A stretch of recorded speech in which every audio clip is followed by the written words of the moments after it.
Okay, welcome everybody to today's infrastructure meeting. I'm going to start with apologies. I have one from Councillor Kett. Can I have someone move that, please? Moved Leslie, seconded Grant. Put the motion. All those in favour? Aye. We have no declarations of interest being forwarded to me, and there is no public forum. And that takes us on to the minutes of the March 7 infrastructure meeting. Can I have someone move that they are true and correct? Thank you, Trish. Seconded, Alex. Put that. All those in favour? Aye. Against? That is carried. Takes us now to a solid waste update. Item 5.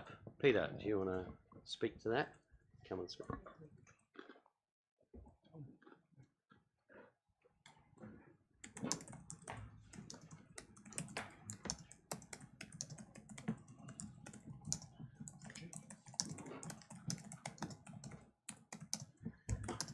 So, as per the previous updates, Oh, can you just grab the mic a wee bit there? as per previous updates, trying to keep the reports consistent for familiarity. We can see that the waste to the landfill is dropping over time, and we can also see that the recycling is going up, which is obviously good. The recycling has popped up a little bit in February because we had increased tonnages coming in compared to the previous month. If there's anybody has any questions in regard to the data and the graphs? Okay, I open the floor. Anyone questions regarding? Yes, Ria. Thank you. Peter, just over your last comment that the weather has provided an increase.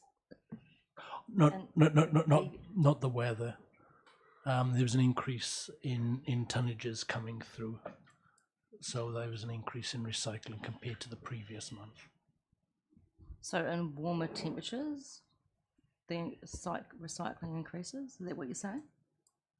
We haven't formed a correlation with the weather. Temperature, then you use the word temperature.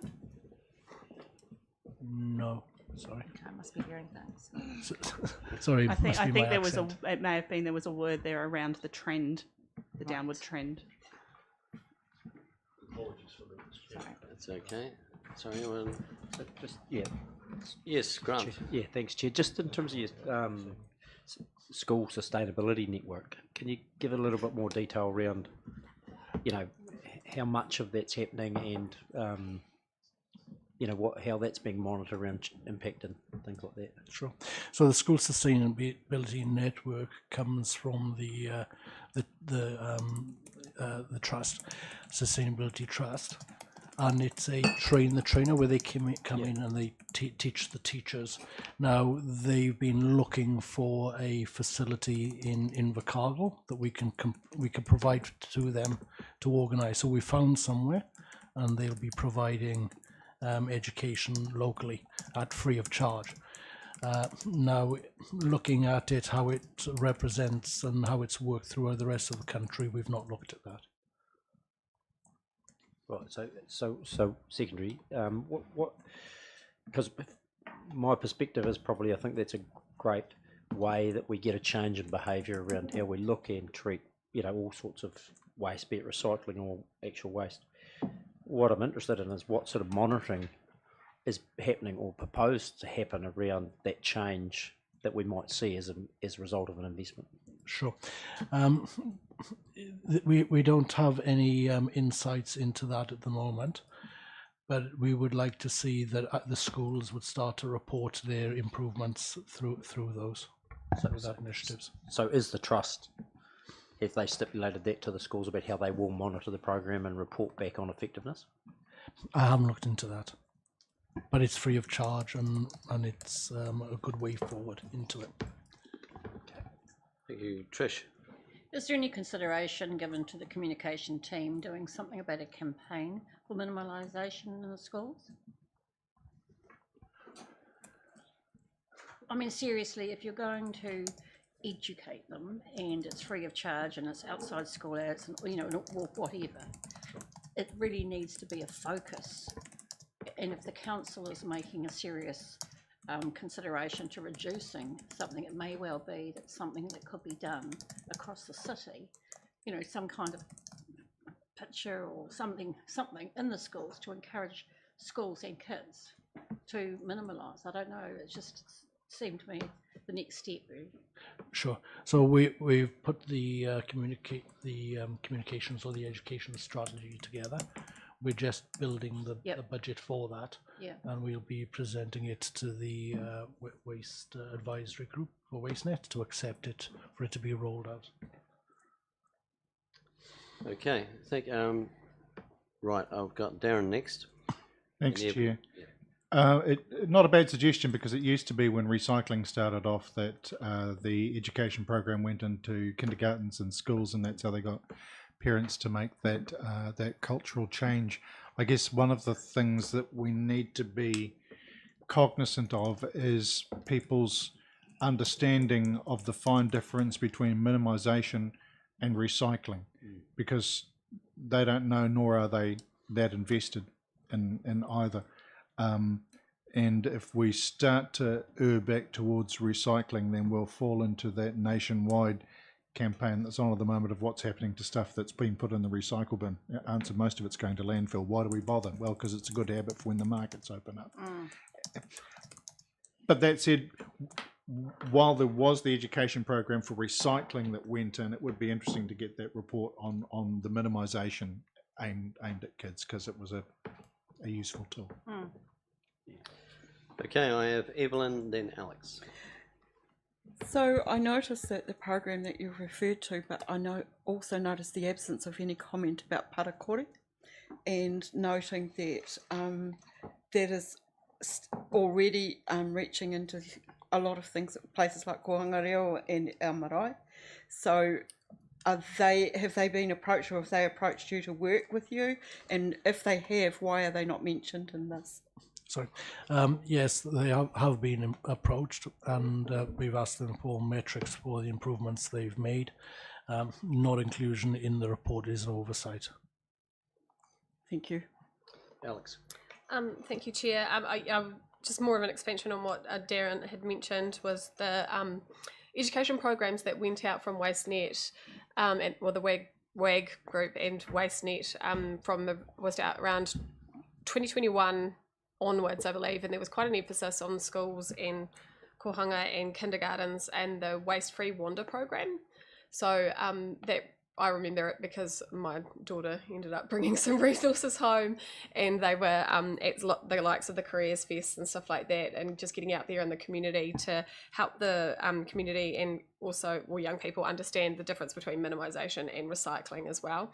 They also equipped teachers in schools with teaching resources for the same sort of campaigns and stuff like that. So I do remember seeing it around quite a lot. I think it's just really important that we keep that momentum going and reboot it a bit. I think, to your point, Councillor Boyle, it'd be really good to have a report and understand what exactly we're doing in that space. Right, look, I've got a question regarding that, the reporting back with a recycling education strategy. You said you were going to bring it back to WasteNet. Now, WasteNet does not have a recycling contract. That contract is with ICC. So wouldn't it be better coming back here rather than WasteNet?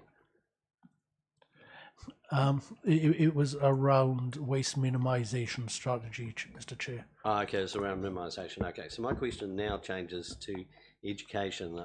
Obviously, we've the glass project has to follow our long-term plan process. So in the meantime, it's been suggested by quite a few councillors and our communication team that we actually get out to the public, adults mainly, and educate them on proper recycling habits, and that even as simple as washing out your bottles, you know, the ones you are going to put in the recycling bin, tomato sauce, whatever, clean them out, milk bottles, clean them out, take the tops off, stuff like that. What real simple one. It's very hard to determine what plastic is, a 1, 2, 3, 4, 5, 6 or 7. unless you've got good eyesight. But are we going to, how far away is that? And us sort of cleaning up our act with recycling? Because the bins that are arriving, the stuff that's arriving at Recycle South are pretty scruffy. It's pretty horrible stuff. Yes, Mr. Chair. So we've broken the waste minimisation education strategy down into schools, residential and commercial, and as part of that waste minimisation, we'll also be focusing on the recycling message to them. How far away is it? It's we are actually engaged in the schools, obviously. In relation to adults, we need to put that that plan into action. And so how soon? Are we talking a month, 2 months, 3 months? I would say for the new financial year. And what sort of budget are we allocating? Because obviously we want to really get out there. I mean, what we're dealing with is an instruction guide put on the inside of a lid that was delivered in 2010. Now we've moved on a bit since then, so I think habits need to change, and it's just a polite message of letting people know. So Yeah, certainly, Erin. Thank you, Chair. I think I just want to probably give some greater context to where we're currently sitting nationally in this space. I absolutely agree with the comments that have been made around us wanting to get out really clear messaging around recycling and waste minimisation more generally, and particularly that message around what is actually good recycling versus what tends to be called in the industry as wish cycling, where you chuck it in there and hope that it might be recyclable. What's been happening though in this space nationally is that central government has been looking at standardising what is collected by councils in recycling nationally, and they came out last week and made some announcements about that. We've been a little bit hesitant to go out and push hard on the recycling message until we got clarity around what that message would be going forward, because we didn't want to go hard at a campaign for 6 months and then suddenly find, whoops, the direction's changed. We're actually collecting a completely different quantity of items going forward. So now that we have that direction around actually what should be collected by councils nationally, and we actually have to standardise that by early next year, but we can straight away kick into gear that messaging around what good recycling looks like going forward. Something that I've been very keen to do since I've been down here, as we are, I agree, behind the 8 ball in that space. So the budget for that would come from this committee, because we do need a budget. We're not talking a couple $100 here. No, so although Invercargill City Council holds the direct contract for recycling, waste education still sits within the ambit of WasteNet and comes out of the joint budget of WasteNet. Okay, so that's great, because obviously WasteNet accumulates a fund, gets $10, or may have moved to 15, but at least $10 for every tonne that goes to the landfill. So over the last 3 years, I'm not sure that fund's been tapped into. There is WasteNet has significant funds to be able to use in this space. Yeah. Okay, right, significant. That sounds like a big number. So that's good. We won't worry about the budget. Okay, Peter, I think that's all questions. Is it? No, thank you very much, Peter. Moves on to item 6, which is Bluff wastewater consent. Move to 3 recommendations. Oh, sorry. Well done. Yeah. I got wasted. Recommendations are that we receive the report, which is the solid waste update. We also note the data for both recycling and waste to landfill. Can I have someone move those, please? Move Darren, second Tom. Put those motions. All those in favour? Aye. That is carried. It takes us now to tab 6, which is Bluff wastewater consent renewal, and Erin is speaking to that. Thank you, Chair. This is a little bit of a different report to come to Infrastructure Committee, as we do tend to keep operational reports out of this space. It is something that is very much in the operational sphere. However, we thought this one was an important one because it does, I guess, speak to the risk profile that we hold as council, and it is a significant piece of work for us to undertake.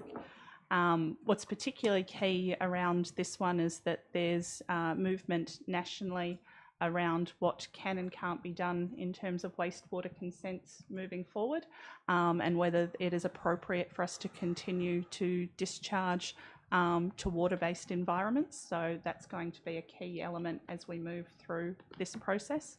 We want to be really sure that we start back with all of our stakeholders right at the start. We don't want to be going into this with any preformed solutions or ideas on what the new consent may look like. And so that's why you'll see that there's quite an extensive working group that has been proposed to work through this process with us over the coming years. I would just note that this process does transition over that current timetable that we have for the new Three Waters entity, but we need to commence the process before the new entity is in place. Otherwise, we'd simply be left with insufficient time for the entity to get a consent in place. And I apologise that we did find after the fact that there is a comment around the under Three Waters reforms on page 3 where we talk about the new entity starting on 1 July 2023. I apologise, I don't know anything new. It should be 1 July 2024 in that space. Happy to take any questions. Thank you, Erin. Questions? Grant. Yeah, hi, thanks, Erin. Just with respect to the people on the work group, a Bluff Community Board member, was it given consideration for someone to have, be an observer on that board, given it's a pretty important project for the Bluff community?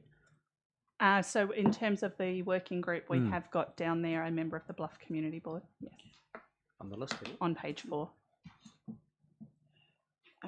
Well, I sorry, as under key stakeholders. Sorry, my apologies. It's not on the list. Yeah.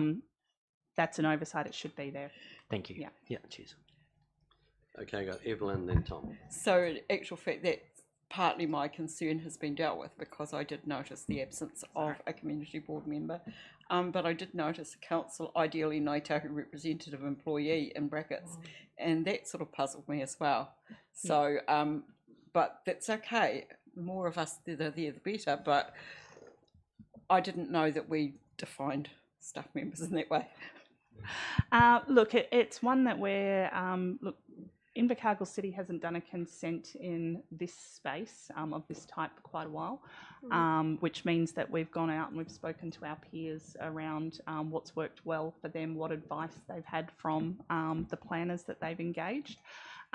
What they've spoken about is that in addition to having the elected members and external representatives that are, I guess speaking from a mana whenua perspective, that it was also beneficial to them when they were able to have essentially a staff representative who was an iwi member. Really that distinction that the team had put forward was essentially saying it would be preferable if that was somebody from a South Island Ngāi Tahu perspective as opposed to more broad. Tom. Actually, Evelyn just said exactly what I was going to say. I mean, it just seemed to me on that line that it's inappropriate to define a ethnicity as part of your job description. It might even be illegal, I suspect. So, I mean, I think that could be better worded, to be honest. I mean, I understand why you're going to do it and what the outcome's going to be, but wording it that way seemed to me to be inappropriate. I'm happy to work perhaps with Evelyn on some amended wording. Would that be the best way forward? I'm comfortable. I just need to think about it a little bit myself. So thank you, Mr. Mayor. Yeah, I'd actually delete that whole section that says a council representative, because I mean, you want somebody who's got some experience in the Three Waters area. You just don't want to go out and get a staff member. If somebody comes from the Bluff community and wants to talk to somebody with an iwi base, they've got mana whenua representatives there, they've got Te Ao Marama representatives as well. I mean, how many more do you need to have? It seems that this group's got about 8 or 9 Invercargill staff members on it already. It's heavily stacked in that favour. So I just wouldn't have that. I think it's not an appropriate representation to make to go looking for somebody that's Ngāi Tahu. Darren. To be fair, if we're submitting to Environment South, then why would we ask them to be a stakeholder? Because they've got they're the decision maker at the other end. That's more around making sure that we are bringing them on the journey through the process of timelines, what they expect to see where, and that we are ticking all of the boxes as we move through their process. So that's staff advice. Yes. Thank you. Yes, absolutely, staff advice. Cool. Okay, any further questions or comments? In that case, we have some recommendations. Yeah. We received the report. We note the consent renewal process be started as per the attached program, and we note that an initial project group be formed and consultant RFP be drafted. I'll move that way. Moved Leslie, seconded Trish. I'll put that motion. All those in favour? Aye. Against, that is carried. Thank you.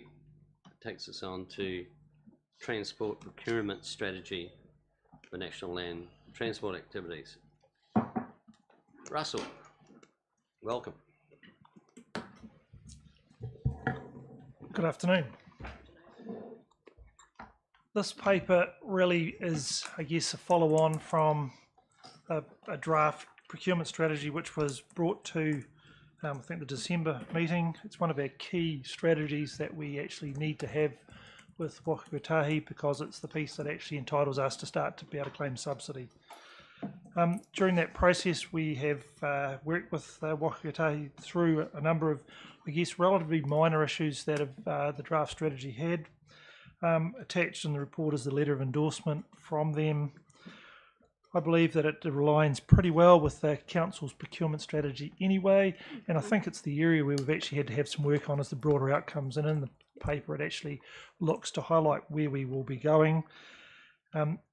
With all procurement, it really becomes making sure we get value for money and we actually have a fair and reasonable process that the I guess the market can actually see us, and I think our strategy will align with that and council, so I'm happy to receive questions. Right, I'm going to open the floor for questions. Comments? I think we've scared them off. I'm going to ask a question. Do you think that the current income source for Waka Kotahi is enough, using road user charges and fuel excise taxes? No others. Mr. Chair, it's a really interesting question. I guess it's not necessarily sits inside this paper. No, it doesn't. But However, but it is a hypothecated fund as such. So all the money that's actually generated from road user tax and those sources are put straight to roading. So it doesn't necessarily get lost for the wrong words, but the right intention. But I'm actually asking where would more come from? Because obviously, it's my opinion that is not enough. There's still ongoing work through Waka Kotahi and the Ministry of Transport to look at a range of, I guess, options across the country where more revenue will come from. And I know that in the past they've talked of things like road tolling in places depending on where you are and what you're doing. So some of the major projects have looked at some of those things, but that is still a challenge that we face. I've got the Mayor and there was Darren. No. Just to add to that discussion, recently the mayors, or some mayors, had a meeting with Waka Kotahi in Wellington, and one of the issues that's come up has now been promoted by the National Party as one of their policies, is that e-cars don't contribute. So an e-vehicle doesn't pay any excise tax on fuel, and nor does it claim that needs any mileage that you'd have on diesels. So that was interesting, and Waka Kotahi did say that they've got a funding shortfall because last year a third of all new cars coming into the country were e-cars. So they have some funding issues. So you're quite right to raise that. The other issue is the National Party is saying that they would scrap excise tax on fuel and the kilometre rates on diesel, and they'd have a kilometre rate that goes across all vehicles dependent on the different classes of vehicles. So that would force e-cars to come into the equation and pay for the upkeep of roads. which I thought was interesting. Yeah, thanks for that. I did some research last night because I immediately sort of thought this is not fair, but I read that mid next year, 2024, EVs will be paying road user charges. Yep. And the other one was when I read about the hydrogen, being implemented as a dual fuel. And I thought, oh, that's a good way to escape fuel tax. But no, I read that vehicles over 3.5 tonnes have to pay road user charges regardless of whether they're paid via sale or nuclear or whatever. Yeah. Yep. Right. Any further questions, comments? No. In that case, we're going to move the recommendations, which are we received the report, and this committee recommends to council to adopt the Invercargill City Council Transport Procurement Strategy financial assisted land transport activities for the next 3 years, or for 2022 to 2025. Can I have someone move that, please? Moved Rhea, seconded Tom. I'll put that motion. All those in favour? Aye. Against? That is carried. Thank you for that, Russell, but you may remain seated for the Anzac Day road closures. So thanks, Mr. Chair. This is part of our procedural process that we need to follow when we temporarily close a road for an event. Obviously, Anzac Day is a relatively important day for the community, but also the impact on our network is exceedingly minor, with both just short sections of Victoria Avenue and Gala Street being impacted. So just like to place the recommendations in front of you. Happy to receive questions. Moved. Sorry, thank you. Sorry. Yeah, I'd just like to make an addition to that one in that we've had some developments in the space around public events that I'd just like to ask Andrew Cameron to come up and speak to as it may impact our approval of this recommendation and require an amendment. Welcome, Andrew, and grab the microphone. Thank you. Look, I suppose it's part of the focus that we're putting on health and safety and sort of understanding our role, and in this sort of circumstance and in other circumstances around council where we allow functions or events, whatever you want to call it, to use council land or facilities, or in this case a road which we otherwise control. There is an expectation or an understanding that there's a joint responsibility between what they call the CCBU under the Act. And so we, just because we've closed the road or given a piece of land to an event, doesn't mean we're totally absolved of our health and safety obligations. And so what we're looking at doing is not necessarily, it's more so that you understand, as part of our process going forward, we'll be asking for them, those event holders, to show us what their workplace health and safety plan is, to ensure that if anything occurs, we've made sure they've got one in place, and that they're doing what we would otherwise be expected to do if we're having the event there ourselves. And so that's really the tweak that we're looking at bringing in place here. Grant, then Evelyn, and then Tom. Yeah, just respect to this closure. So, having attended the event for a number of years, a lot of people come down from the old museum and across the road on it's still Kelvin Street, I think, isn't it? But it's the traffic's still coming through from Kelvin Street, trying to get through to this side of Kelvin Street. And so have you looked at actually closing Kelvin Street further down Kelvin Street towards Sorry, can I just, I Street? might just speak to that. I just want to be really clear here that we've got, I guess, two elements of health and safety that we're speaking about. One is around the traffic management component, which Russell and his team are quite used to reviewing and bringing up. The other piece is around the health and safety of the actual event management side of things. Yeah. And that's where, as part of our traffic management process, we haven't historically required event organisers to provide us with a health and safety record or a health and safety plan for their event. And where this has come up in the last week is there has been some case law where councils have found themselves in trouble for not doing due diligence around the health and safety of the event itself being held on council land. Yeah, so that, I understand that. That wasn't my point. My point was, are we going far enough with the road closure? Because, you know, I've seen it often that a car will be coming through there post the ceremony and there's little kids sort of toing and froing around there, and I just think it'd be safer if we actually closed Calvin Street. So And stop cars coming through there for the period of time, because it's a busy time. So, Mr. Chair, we respond to what the I guess the traffic management planner has prepared in terms of that, and we can. There's no real problem of allowing greater, but that it's never been requested by the event organizer, and I guess we typically are looking at responding to what they're looking for.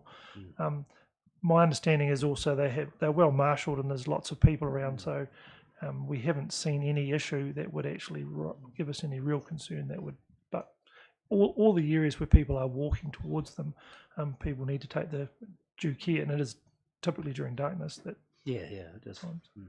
Okay, Evelyn. Yes, I was just interested that it was only for Invercargill that the closure, and I wondered with the greater attendance at local Anzac Day events whether there are starting to become traffic management issues at other of our locations. And the reason I raise it is because I've been at the one at Bluff a couple of times, and I have been really concerned at how close people are to the roadway, how close the traffic is, and yet we don't seem to have an indication that they... Is it a lack of awareness that people can ask for this kind of process to take place in there for their particular event, or is it just that in the past they haven't been big enough to warrant it? I think the Bluff one's relatively straightforward, that it's a road that's managed by Wakakotahi, so it's really to them. They need to address that issue. I think most event organisers have now had interactions with council over the regular events, and they know that they need to come and have a conversation with us about how their event will run. And I guess that sort of ties into where Andrew was going, is that the safety plan is actually them explaining what they're doing, so we have confidence that we know. So I think most of the events will know that they want. So and depends on how much room's around the feature, like as well. Tom, I've got you next to you. Yeah. Thank you. I mean, obviously, I support the recommendation, but I was interested in Andrew's comments about some new circumstances. Was that the Thames District Council case with the rubber slide?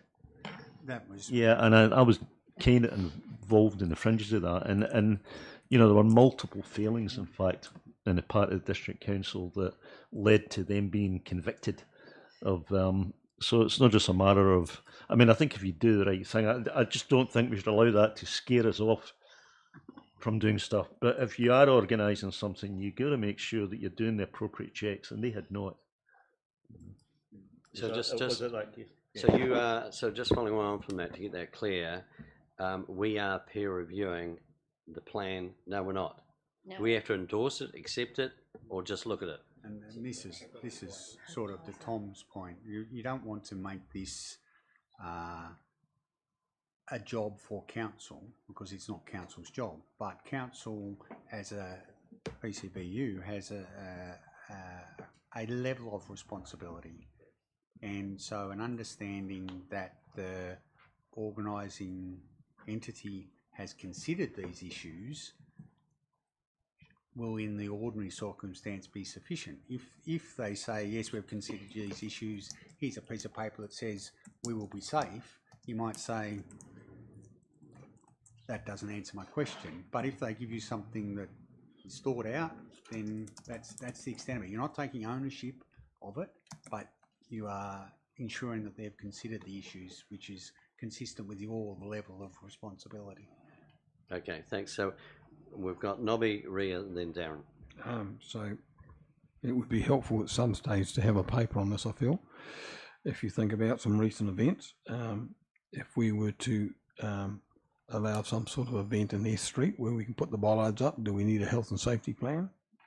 The Bluff Hill racing incident recently with Bert Munro, the recent George Begg event out at Terratonga, which is council-owned land.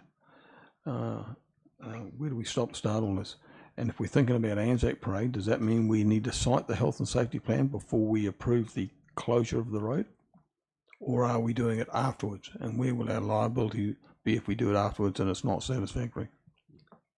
So And- it's not a simple question for me. No, obviously, because one of the recommendation 3 is we approve the road closure. Yeah. But the issue is, have we actually cited the health and safety plan Yeah. yet from the That's RSA? right. So here's an answer coming. So, Mr. Chair, I think part of what we're using is the legislation to actually formally stop the road. Or sorry, formally have have a temporary closure. So I guess that to me, there's one part of that. There's also part of good practice from council actually making sure we know how to run the event. And I think you could keep those isolated because you still could have the road being able to be temporarily closed, subject to a appropriate plan being received by council. So, Do you want to alter recommendation 3? I'm happy to do so. Right. Okay. What wording would you like to add? I would suggest you say it's subject to receiving receiving a safety plan for the event. Okay. Just one moment, we'll just write that One up. moment. Through you, Mr. Chair. Yes, hold it. We've got Ria. You're next. Can I, a couple comments really. I don't know if this is the appropriate place to put this, but you'll tell me yes or no. So just recently we've approved funding for this event to go ahead. And inside of that funding plan, I feel that there was a health and safety risk analysis inside of that came to our committee. So I'm wondering what's changed from Thursday last week to today, apart from the recent commentary that Erin provided to us. Another thing is that we've had the City to Surf run just recently. We've had, as the Mayor says, various events held on council land. It is behoving of us as a PCUB to see all of these plans prior to any of those dates being confirmed, and also running through the timeline of what I expect to come here as recommendations to the council so that we've done our homework. It might be easiest if you either accept the Mayor's suggestion, we have a paper later, or if you want to have a bit of a discussion around this in public excluded, might be a better place to have some of this conversation so that you can understand some of the drivers more fully. So you recommend we have that discussion public excluded? Or take the Mayor's, I'm comfortable either way, but I think either of those would be Okay, you might find useful. Okay, I'm just going to park that Ria if we can. I'm going to go for Darren and then Leslie.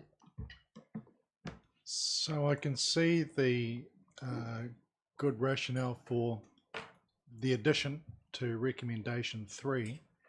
I guess partially it's a heads up that we may be approached by some people who give us that feedback of, oh, council's asking us this additional question now, and we've never had to do that in the past, so that you have an understanding of why we've got to go back. I don't know that I need an additional paper. I think I understand the reason why we need to be asking the question of event organisers, because we are shared PCBUs. Mr. Chair, I guess my going forward will seek this information at the time that they apply to us. So as our paper brings it forward, we'll be bringing that comment that we'll have received that prior to asking. And at that point, if they've done the work and they've met the requirements, the question is answered. Okay, Leslie, then Tom. Thanks, Mr. Chair. I understand the issue, but I have a slight problem considering that it is now the 4th of April and this event takes place on the 25th of April and has taken place on the 25th of April for more years than I have been alive. And it is a little late in the piece to be putting this requirement in for this particular time. I think we have the evidence here that they have already arranged marshals. We know that we're going to have put in place the closure of the roads and the signs and road cones that we have always had in place. I just think that it may be a little bit more than we should do on the 4th of April to a volunteer group who has run an event for many years to now tell them that we expect them to produce an appropriate health and safety plan when we know that for many years they have had various planning in place and they have always made sure that they have a reasonable number of people keeping an eye on what is going on. It's just... But through you, Chair, don't they already have one? That may be what we discover. Well, I would like to think we did. I'm just a little bit worried about actually putting it in quite that directive wording at this late. Okay, Michael. Through yourself, Chair, the council is quite right in relation to this particular event because we're providing funding. We've already cited the safety plan in relation to that because we do it through our funding process. You would add this to any other road closure process that we don't provide funding from that perspective, that we would have had to have cited as part of that process. So you could remove that and we would just amend that from our processes going forward, so that would be added to it in any other road closure application coming forward. Okay, so we get rid of the red stuff. There we go. Thanks for raising that, Rhea. Thank you. Thank you, Michael. Who was next? Tom. I think the report that's required is not about this. I think it's more about the more general question about council's liability with respect to events. So I think we should ask for a report in respect to that, because it is, unfortunately, Darren, I think you used the word receive assurances. Actually, if you look at the Thames District case, that you're expected to go and check, right? It's not just a matter of receiving assurances. Yeah. So I think a report on that would be very helpful, Chair. Oh, absolutely. This is playing with the big boys when this goes wrong. So, and it's going to. I guess receive assurances. Sorry, Chair. Yeah. Is that that staff have checked. Yeah. It's not that each one of us has to go around and check the big rubber slide. Is it? No, you're right. Yeah. It's got me thinking about the Santa Parade now. They're a nightmare.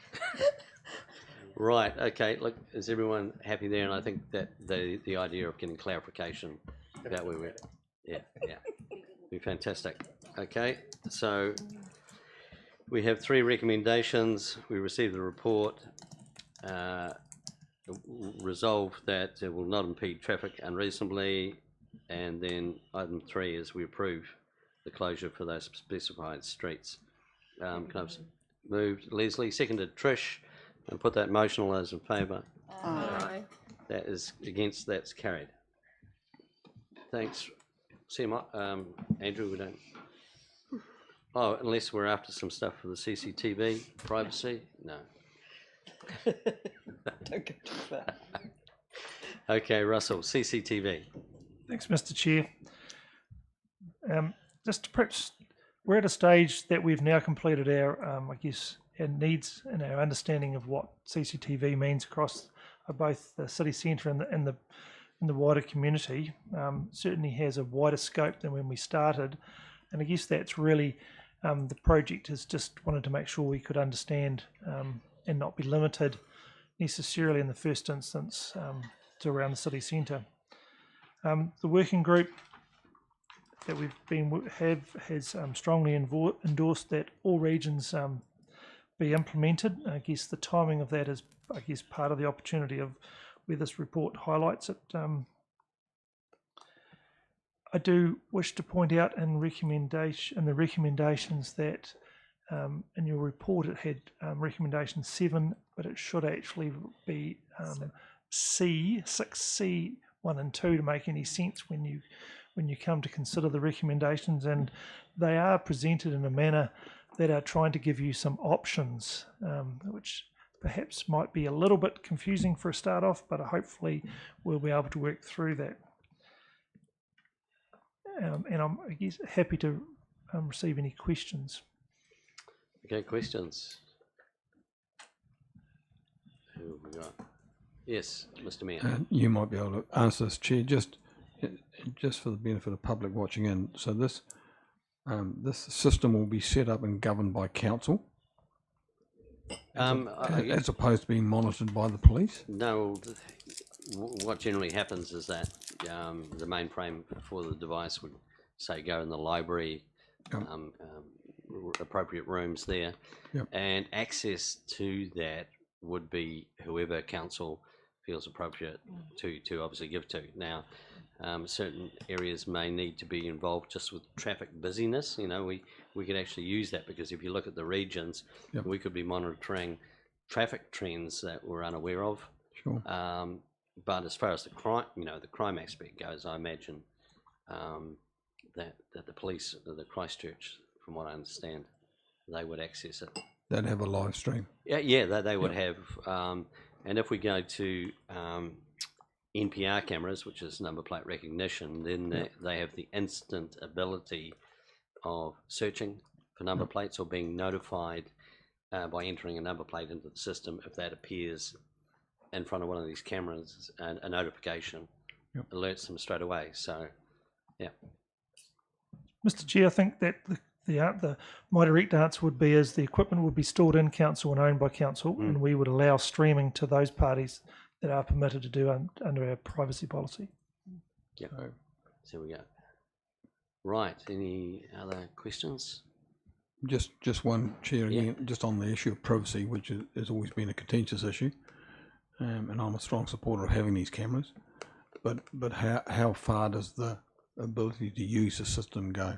So, for argument's sake, could the police look at a person leaving an alcohol establishment that was clearly drunk? Would that be an okay process to use that and go and track the person down and potentially have the owner of the facility ask questions about why the person was so drunk?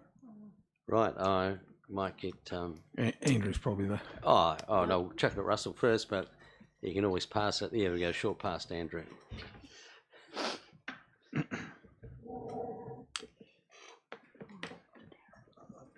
Russell sort of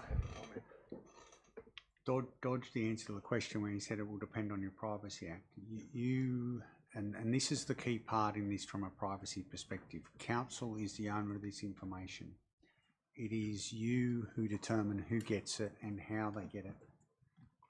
Once you pass it to that person, you have no control over what they do with it. But be clear, and it's something that you'll have to address later, you don't have to address for the purposes of these resolutions, that the privacy obligation rests with council. The police have made it quite clear, and the Ombudsman's made it quite clear that once you give it to the police, you've essentially fulfilled the Privacy Act duty to ensure that they can have the information. Or whoever, police or whoever, it doesn't matter who you give it to. So just as a lead on from that, so if based on what Chair's just told us, that Christchurch Police will have a live stream of this all the time, they can be watching 24/7, for argument's sake, watching S Street. And if that's the case, the fact that we've given them a live stream 24/7 means we've given away our ability to hold them accountable for what they use it for, and we are no longer liable. No. Is that what you're saying? What I'm saying is that you're liable for any breach of privacy that occurs with that information. Mm-hmm. So when you look at the Ombudsman's investigations into this, effectively what they've said is that the police have no privacy obligation because the entity who gave them they do, but simplistically the entity that collected it has passed it to the police, and in passing it, you're doing the privacy tests around whether or not the collection's appropriate, whether or not the use, as in who you're giving it to, is appropriate, and so the police almost get it, or whoever, I don't want to use the police all the time, whoever we give it to gets it with a bit of a free pass in that they didn't collect it. So all those sort of obligations that come with collection don't fall on them. They've been given it on the understanding that they were able to be given it under the Privacy Act. So again, going back to my original scenario as an example, just because I want to flesh out where our liability now sits, we have a live stream with the police 24/7. they pick up somebody stumbling out of a pub that's clearly absolutely legless, and the police pop on round to see that person, and in the process talks to the owner of the establishment about serving alcohol to somebody who's clearly drunk, do we then get a complaint? And I guess the answer is yes. No, No. and there have been examples of that. So we can ask this Darren. town. Yep, I'll let Darren speak Yeah. now because of his. So police tried to prosecute somebody who was quite wobbly leaving a licensed establishment, claiming that they were intoxicated, where in fact they had a physical disability. Yep. And they learnt a very severe lesson.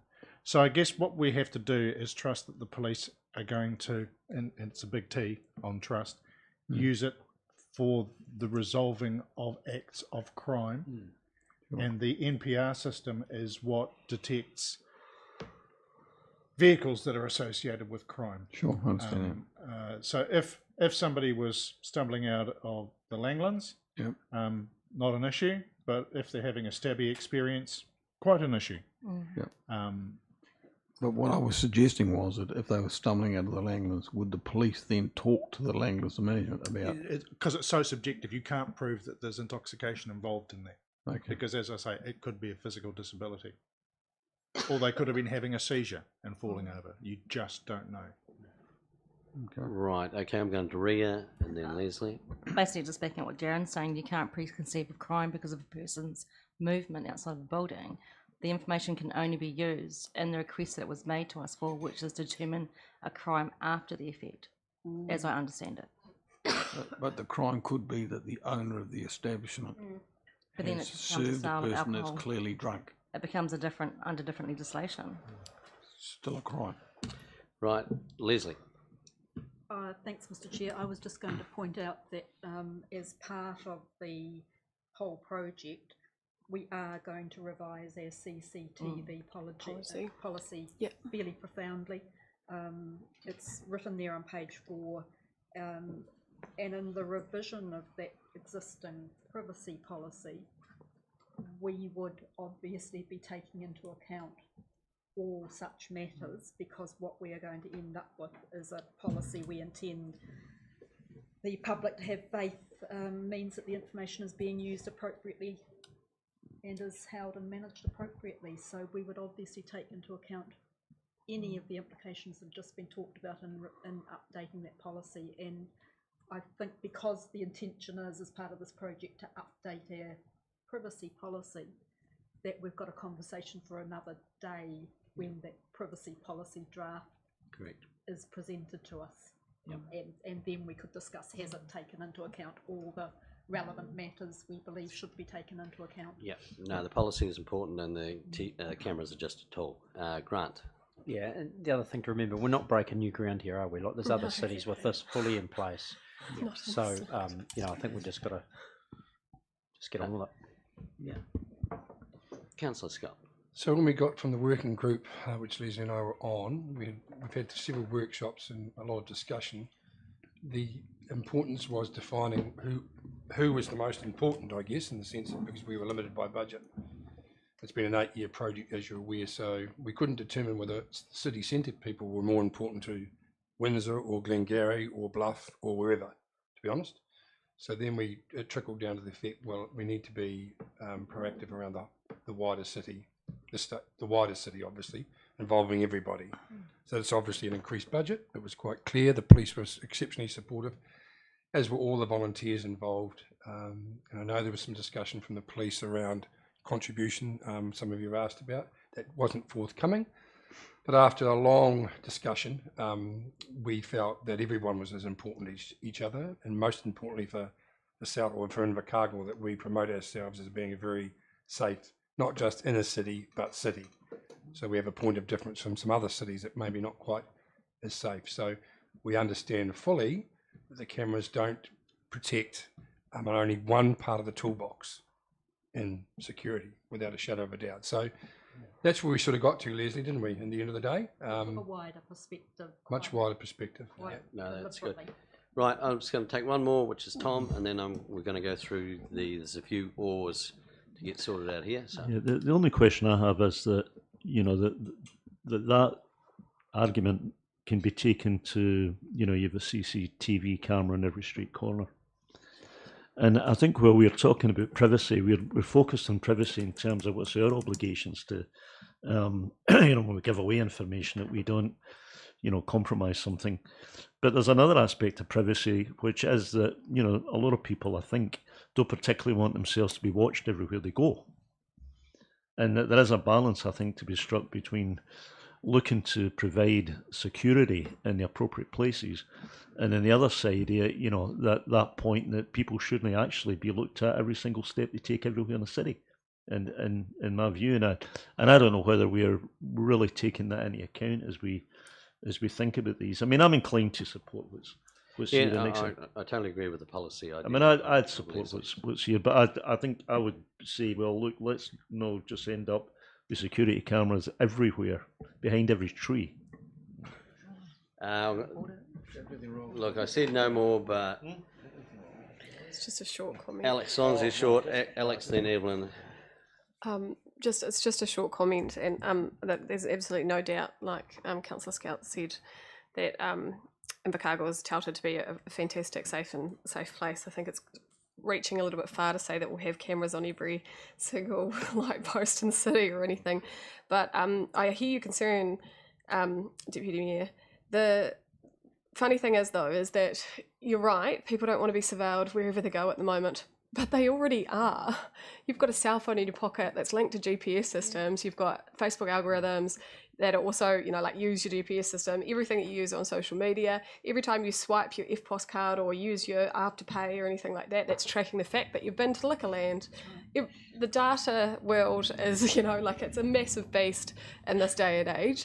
So actually us just providing a visual link that affirms where we're already tracking is around the city is just another way that we're actually keeping our citizens safe, rather than it's very scary. Right, Evelyn.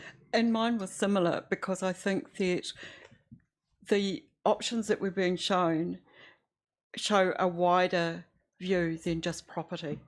I think when we focus only on property, then I'm not so engaged with this conversation, but with people being safer, our areas being safer. I want people to be able to walk around this city whenever they want to walk around this city. So those sorts of things, I think you trade off, don't you? You trade off that sense of nobody's watching me to somebody is making sure that I can get from A to B without being assaulted or whatever. And for me, that's important. But I do like the idea that you're going to look at Bluff, because I'm a bit worried about Stirling Point. Okay. Right. Okay. We're going to firstly receive the report. Now we look at the four options for paragraph 2, and really, to me, option 2 or 4 are the standouts. Now, potentially they're the same, because if you do it in a staged event, it's almost consecutive to what option B or option 2 says. So look, can I just have someone move which the preferred option, and would that come, actually I'd like it to come from either Leslie or Nigel, since you're on the group. Option 2. Okay. And I'll second that. Thank you for that. So discussion around that before I put it to the vote. Option. Yes, Darren? I would have preferred option 4, because it provided a bit more financial flexibility rather than the more immediate impact on the budgets. So the question becomes, what are you going to cut? That was just, I guess, my thought, the flexibility, but it's up to any thought about that? But it leaves me in a conflicted space where I'm not comfortable with it falling into the next budget. Yeah. As much as I would be spreading it over 2 or 3 years, and yet I don't want to vote against it because I want the system in. I reckon we give it a shot on 2, and we've got to do something. Yeah. So right now I'm going to move. So it's been moved and seconded. I'm going to put that motion for number 2. All those in favour? Aye. Aye. Okay, it's going to move on to we're confirming priority progress, city centre, and then we go to 4, which notes no additional budget, or B, which gives it a budget. So again, Leslie, Nigel. Move 4B. Okay. Okay, any discussion on that? I think everyone was in agreement to that. So we'll put that. All those in favour? Aye. Okay, so the move down, we've got the staff are going to complete the privacy impact assessment. I think that's good. Leslie raised that. Then we go to 6, which now has a C. And So, Mr. Chair, perhaps I could explain Yep. 6 really. 6 is the, I guess, the mix that, depending on what you selected in 4, could give you an option. So really, if the project budget looks for towards $1 million and we have a current budget of 200 and you've increased it by 250 under 4B to reach the target of $1 million, it would therefore, the most logical choice would be to go to 6B. However, if you wanted to put more in, you could choose 6C. right. So I'll move 6B. 6B. No, it's fantastic. Look, if we've got to start with a budget, and that's a realistic budget. I'll second that. And if we need more, we need more. Okay. So just to tidy this up, I'm going to move that 6B. All those in favour? Aye. Aye. Against? That is completed. That is remember those last from 4 through to 6 recommendations to council. All good?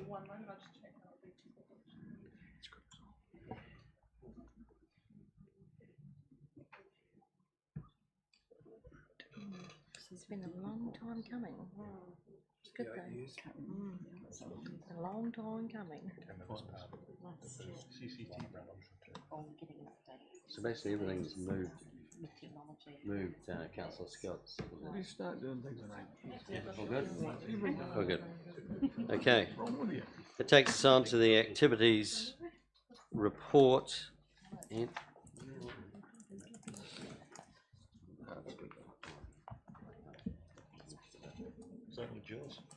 okay, Erin's going to give us an update.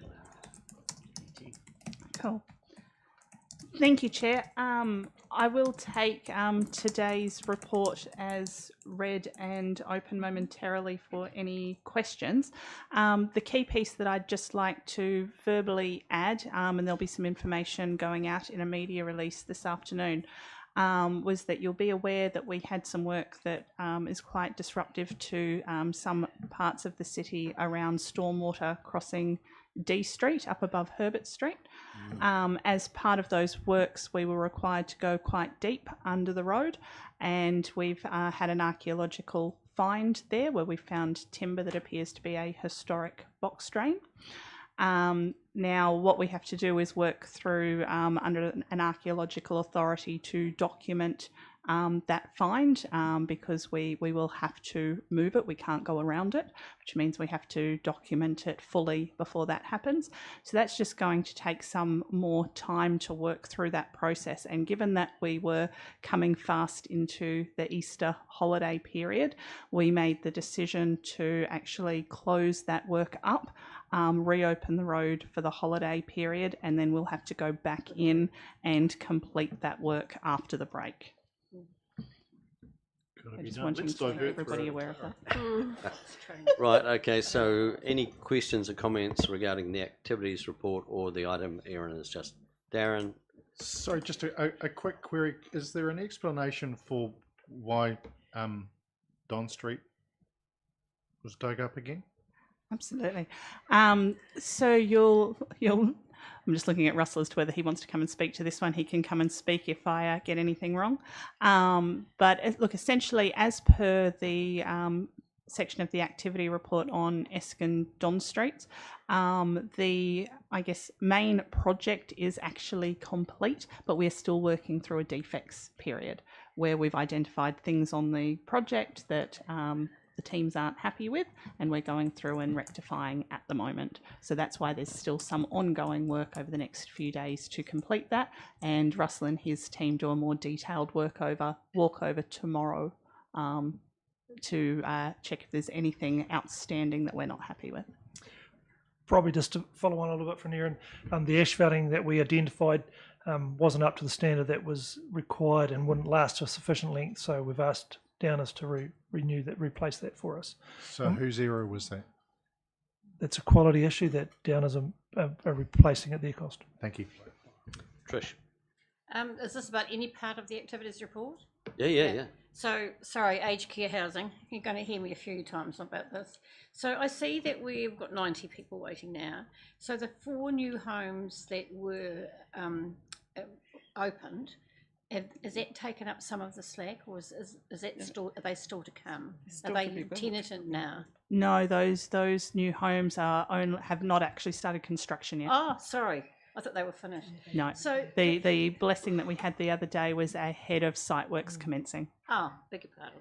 So the sorry, can I just speak further to that though? The other Absolutely. thing is that although we have a program of upgrading the units, our initial focus is on essentially replacing our old housing stock. So we don't actually expand with more houses initially because we need to actually replace that housing stock that we've got, I guess, at the oldest end of our age profile. So basically, you're keeping the same stock, but making it better. No, we would actually be replacing it. Right. Yep. Okay. So the number's not likely to decrease, is it? In terms of making a significant ding in that waiting list, not a significant ding on our current investment profile. No. Thanks, Evan. Grant. Yeah, just on the potholes. I think a report came up a couple of weeks ago where we only had 7. Now we've got 30. So are they developing that quickly that we should be concerned, or are we just getting better at identifying them, or what's happening with their reporting? I'd need to check as to why there's been a jump this week, and I can this month, sorry, and I can come back to you. 30 sounds a more realistic number. Actually, is what I would expect on a network coming through from an RFS perspective. Okay, Leslie. Thanks, Mr. Chair. I just wanted to go back for a moment to the housing situation, and really, look, it's just a comment, but for me, the last sentence there on page 77 of board books, the turnover of tenancies remains static. We know basically that when our tenants go into these properties, they go into them for life. We need more of them. That's the only comment I'll make. Okay. Excited. I'm going to go to the Mayor and then Evelyn. Just as an update to that, when we have our councillor only time shortly, I've got an update on aged care facilities. Okay, Evelyn?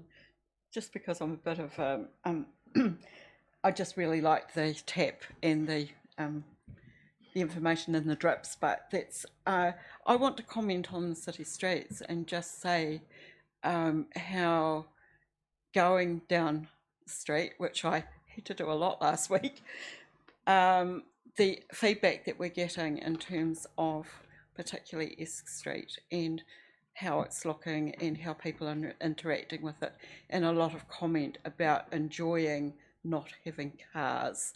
So we've had this conversation before. I think that it will be interesting to see whether it feeds back when we go out for consultation about people having changed their minds about their preference for vehicles in Esk Street, because particularly, as it says in the report, the long summer days have meant that people have really enjoyed that space and not having to compete with vehicles. Yeah, I don't think that a choice of stopping cars in East Street is something we would consult on. That's a decision, obviously, of council. Like it's one way. I mean, we've got the ability to make it car free, say for a Saturday afternoon or a Sunday afternoon, whatever. But obviously, we've had information before. You know, I keep going on about the Cobus Ments report. If you remove vehicle movements, however slow or one way they may be, you will give a death blow to a street, and that comes from an international experts. So look, it's an interesting point, and I think we've got the opportunity for lots of trials. with various things coming up. Is that Russell? We have the ability to obviously now with the health and safety stuff, it might be a bit trickier to stop it. Can I make a comment? Yeah, here we go, Erin. Look, I think there's definitely various different views within the community, and I would suggest even around the table around what Esk Street might look like in a perfect world. What I would just draw everybody's attention to is the fact that we have still got private car parks that come off Esk Street, and while that situation remains, we have to allow access through to those car parks. Mr. Chair, I think part of what we're actually talking about is when we started the process or the projects, we had detailed guest consultation with the retail groups in there, and part of that, as part of the design, is what we initiated and showed them what we were going to do with East Street becoming more accessible. And I guess part of that was that the cars would return, and I think it's part of it will be is what is the behaviour of those cars once they return is the key issue in my world. We've got I think we've now got a place where the people have claimed the space back, and I might have used it in the past, where cars might be welcome. And I think that's part of what we want to see is once we open the street again, and I guess that's once that happens, then the conversation, I guess, can be had at any time about how you use your street. But I think you need to test what you've got now and how people will use it, and then look forward to that next decision, whenever that might be. Okay, Alan, then Nobby. I just want to hark back to sort of a promise that was sort of made to the retailers in East Street that they would actually have car access again. To be fair, they've had to put up with 2 years of very probably limited trading. So I think at the end of the day, we need to go down that path initially, and whatever comes from it, probably almost be their choice. They might choose it. They might find it's better not to, but I think it's a choice that they probably have to drive, not us. Yep. Nobby. Yeah, just to reinforce that, I've had some discussion with the retailers there. I think surveys that have been done in the community would indicate that most people want it closed permanently, but the retailers have had 2 Christmas periods without car accident, and some of them have struggled. We gave a commitment that we would open it up in a limited way, so we need to honour that. I have suggested to the retailers there that maybe we could look at next summer having a trial period of it being closed, or alternatively it could be open Monday to Friday but closed on the weekends, which is when you get most of the foot traffic of people coming in. And we'd look at a range of potential options there and let them decide with the limited car parking that's going to be there now whether it actually brings back trade for them or whether it's better to have a whole lot of foot traffic. And they're quite open to that. But I think, as Alan said, I think we just need to step through that over winter and just have it the way we said it we're going to have it, and then look to other options come next summer. Okay, Darren. Thanks, Chair. I agree that there'll be a real lack of activity in those winter months, which could end up making it look quite desolate if it's close to traffic. But one of the things that we need to bear in mind for the retailers in Esk Street, it's not the lack of road traffic that was as much of a concern to them over that period as it was the disrupted footpath traffic, which was even greater, and the look of a closed street. So that's what they've had to deal with, and I agree that we gave them an assurance, and I really feel strongly that we need to live up to that, and maybe both parties re-examine things 12 months down the track once we've gone through a year of the upgrade. Okay, we're all good. So it's pretty straightforward that the activities report be received. We note the traffic signal outage because of the lightning strike and the milestone completion of the works in both Esk and Don. Can I have someone move that, please? Moved Evelyn, seconded Grant. I'll put that. All those in favour? Aye. Aye. Against, that is carried. That brings us to the end of the public session. Can I have someone please move? We go into public school. Move Grant, seconded Evelyn. Put that motion. All those in favour? Aye. Aye. Carried. That we are now in